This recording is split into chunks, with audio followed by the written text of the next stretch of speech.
નમસ્કાર ખેડૂત મિત્રો, આજે આપણે વાત કરીશું કે ચોમાસાની અંદર વધારે વરસાદ પડવાના કારણે આપણો કપાસ કેવો છે. તો ખેડૂત મિત્રો, અત્યારે તમે જુઓ છો એ મારો જ કપાસ છે અને અતિ ભારે વરસાદના કારણે અત્યારે ઘણું બધું પડાવની અંદર પાણી જવાના કારણે ખેતર થોડું ઘણું ધોવાઈ ગયેલું છે.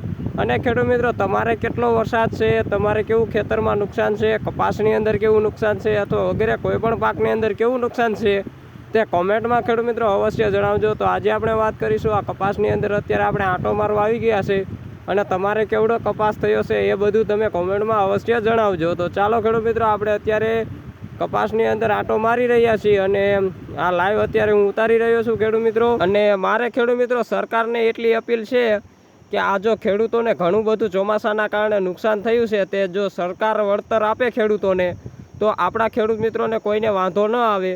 તો ખેડૂત મિત્રો, આપણો વિડીયો બને ત્યાં સુધી શેર કરજો જેથી કરી સરકાર પાસે પહોંચે, આવી અપીલ છે આપણી. તો ખેડૂત મિત્રો, આપણે ઘણો બધો નુકસાન જોવા મળશે મગફળી, કપાસ વગેરે કોઈ પણ પાકની અંદર. અને હવે આપણે ખેડૂત મિત્રો આગળ જઈએ છીએ. આ તમે કપા પહેલાં જુઓ, આવડો કપાસ છે અત્યારે. અને આ તમે જુઓ કેટલું ધોવાઈ ગઈ છે પારી ધોળિયાની.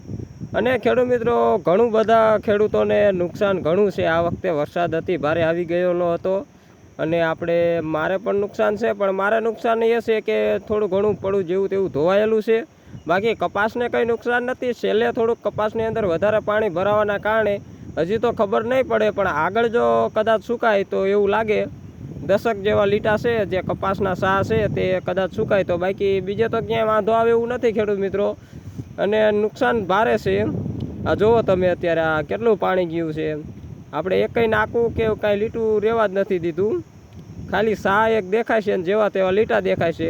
અને આ બાજુ ખેડૂત મિત્રો મારે પાણી ભરાવો થાય છે, પણ તોય છતાં નિકાલ થાય એવું હતું એટલે મારે કંઈ વાંધો આવ્યો નથી. પણ બીજા ઘણા ખેડૂત મિત્રોને ઘણું બધું નુકસાન જોવા મળે છે ખેતીની અંદર. ખેતીમાં ખાતર ધોવાઈ ગયેલા છે, જે ભરેલા છે છાણિયા ખાતર એ પણ ધોવાઈ ગયેલા છે.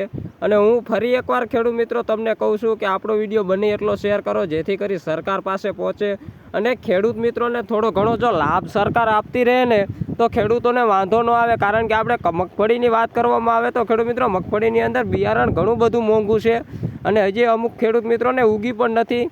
અને જો હવે ઉગશે પણ નહીં, કારણ કે અતિ ભારે વરસાદ આવેલો છે એટલા માટે. અને ખેડૂત મિત્રો જેને નાના કપાસ છે એને તો બળી જ ગયા છે.